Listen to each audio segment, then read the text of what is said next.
Hello and welcome to Heading North. My name is Nick, your host as always, and this week we're going to dive into what it takes to become a travel guide or a expedition guide for things like hiking and river tours. Before we dive heavily into this episode, I want to welcome everyone. If you enjoyed this episode or any of the episodes that have come out before this, please give us a rating and review on iTunes, Spotify, or anywhere you listen to podcasts. So becoming a travel guide or a excursion guide is quite simple and doesn't necessarily take a lot of experience necessarily as it pertains to like a resume, but there is a lot that goes into it and a lot of things that you want to keep in mind if this is a journey that you want to take or an experience that you'd like to have going down the road.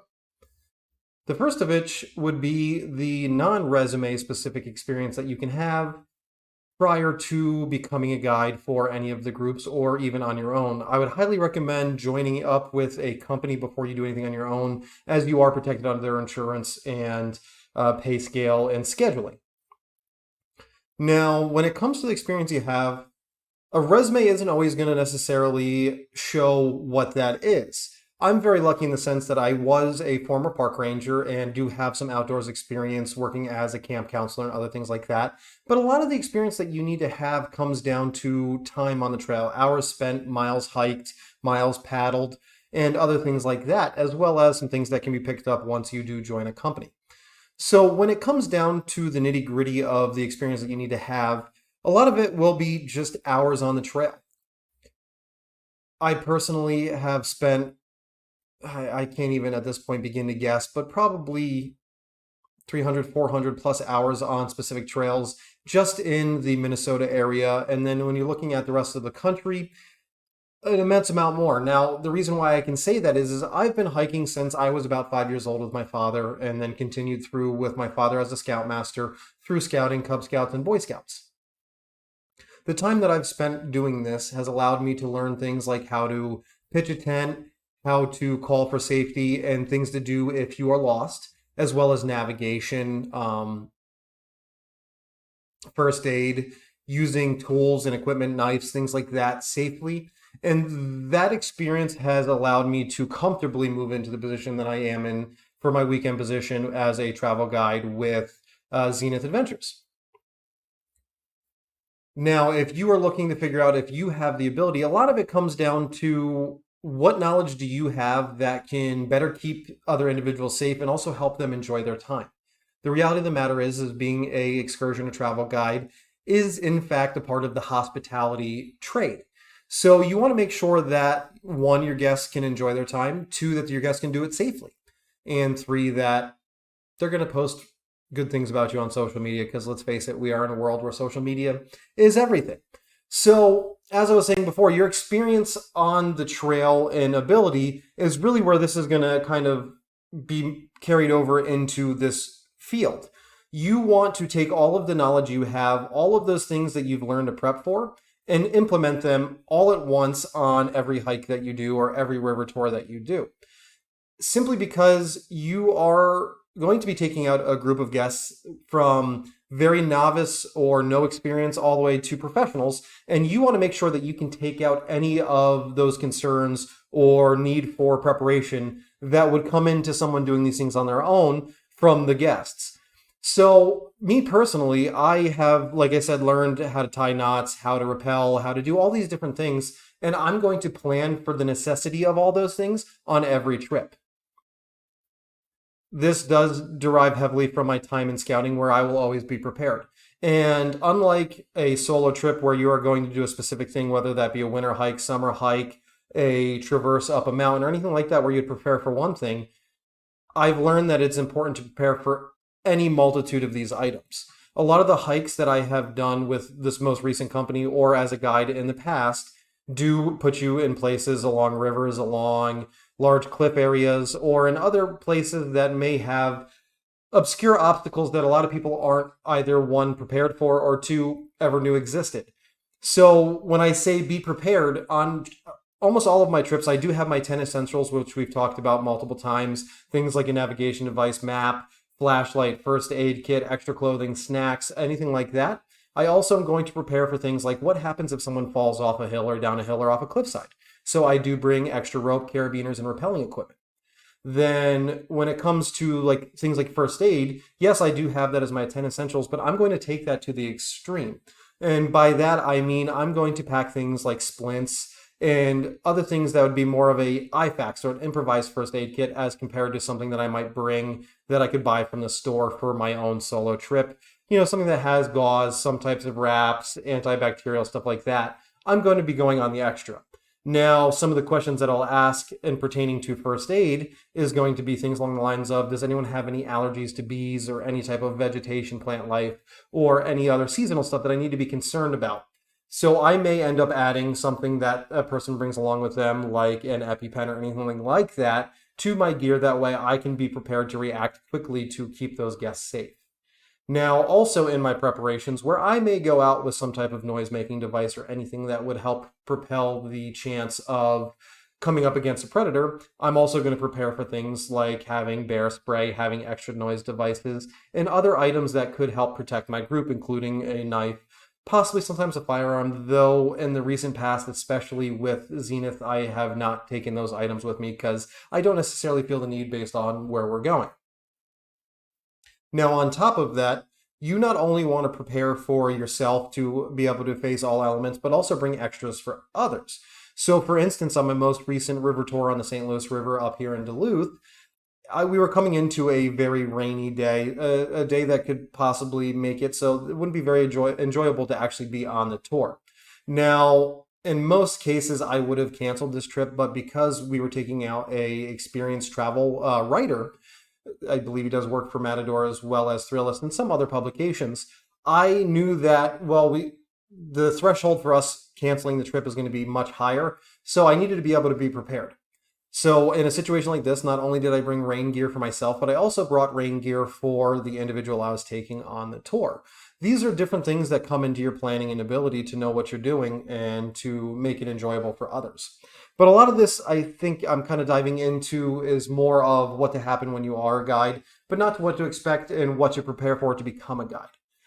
So ultimately, if you would like to become a guide, the biggest recommendation I have is get out and explore. You can't be a guide from an armchair sitting there looking at a computer or reading those things. You need to have those practical experiences on the trail, on the river, and using as much equipment as possible. So for instance, if you are looking to become a hiking guide or any guide like that, I would highly recommend spending the next winter, fall, summer, spring seasons and make sure that you have versed yourself on all different types of terrain, as well as all different types of climates and atmospheres and weather. And what you specifically want to do is actually kind of put yourself into those cruddier situations, not necessarily jumping off a cliff or getting yourself lost, but you want to get yourself where you are experiencing something in the winter, experiencing a very hot and humid day, experience a hike when it's pouring rain or when rain is imminent and you need to try to move quicker or figure out how to navigate faster to avoid that moisture. And doing this will effectively create a physical resume, not necessarily a written resume, but a physical resume or a repertoire of what you're able to do as a guide. Though guiding in many cases can be very easy, I wouldn't recommend taking it lightly. Not only are you taking your own life into your hands, but you're taking others' lives into your hands and the reputation of a company into your hands when you go out on these tours.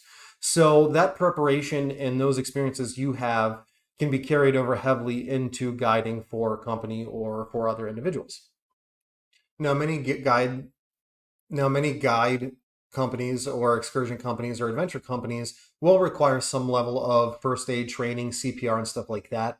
If this is something that you're interested in, I would highly recommend getting onto the American Red Cross website, using specifically that, because there are a lot of scam ones that are all online or don't require in-person training that you'll spend money and it doesn't actually give you a proper certification.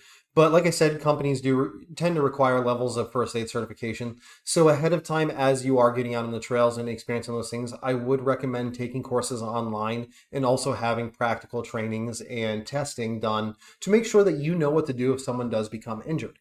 Because let's face it, when you're out on the trail or you're out in the water, if there is an emergency that arises, you want to make sure that you can calmly and collectively handle that situation and get the group to safety as fast as possible. I personally have taken the time over my years to learn forest fire safety training. And these are all things that, before I dive into my list, that a lot of which I learned as either a scout leader or working at a scout camp, or as a park ranger and doing the trainings that would associate with that, or things that I picked up on my own. But search and rescue, water rescue, forest fire training, or anything like that, first aid, CPR, as I aforementioned before, are all things that you want to have in your repertoire. And this is where you start almost building a paper resume of different things and certifications that you have that would entice companies to pick you up. Now, on top of all these practical and physical pieces of information that you want to obtain while you're out and learning how to become a guide or preparing yourself to become a guide, you also want to find out the areas of the companies that you're working in and the history of those areas. For instance, I'm working here in St. Louis County with Zenith Adventures, and I know that I do an Ely's Peak hike as well as other hikes throughout the area, as well as river guiding that puts me on the St. Louis River very close to where the original Duluth settlement had been before different treaties had been breached and changed and everything like that. So my whole goal is not only to be able to guide these people and show them the natural environment and wildlife of the area, but to also learn the history of the area so I can also inform and teach those people of what the histories of the area are. For instance, when I'm on that river tour, we talk heavily about how the Duluth settlement was originally along the St. Louis River area during the French trapping era of time in this area. And the reason why it's so cool to talk about that is because there are landmarks and other reasons for us to be on that river and for them to have used that river. And most of the people who come on my guides are not from the area, so teaching them more about the area and giving them a level of attachment to what you're doing and to the spaces that you're in really add to their experience and their time on that trek. Also, talking about Ely's Peak, we talk about an old train tunnel and visit an old train tunnel that cuts through one of the hillsides that we're inevitably going to be hiking on top of. So to be able to talk about why that's there, the type of materials that would have been transported from there to the proper Duluth city, are great talking points in order for you to have. I recently went on a tour to a whaleback area and noticed that the guide, who was very young, and I don't really blame him for not knowing all of the information, but had a list of cards in front of him, and when questions arose of items that were being talked about or places on the ship that we were exploring, he had to very quickly go through his note cards in order to find that information. If you can speak to this information and to the history and answer those questions without needing to Google or scroll through a set of note cards, you're going to add to the experience, but you're also going to cut out on a lot of negative quiet time, as I like to call it, on the trail. Keeping people's minds off of the task at hand and on the conversation that you're having is a great way to ensure that almost all people are able to get through whatever excursion or experience you are guiding and do it enjoyably. Now, on top of that, you also want to look into what types of equipment are used on the different guiding services for any company or group that you would like to guide for.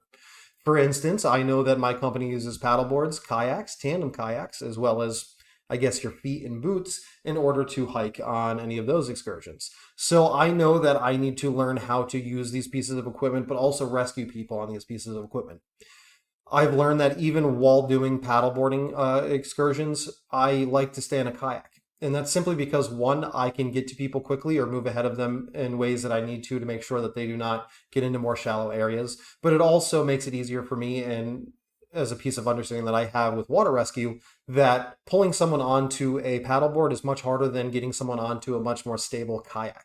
Or even if I have to pull someone who is too tired or incapacitated, I can do so much easier with a kayak than I could with a paddleboard.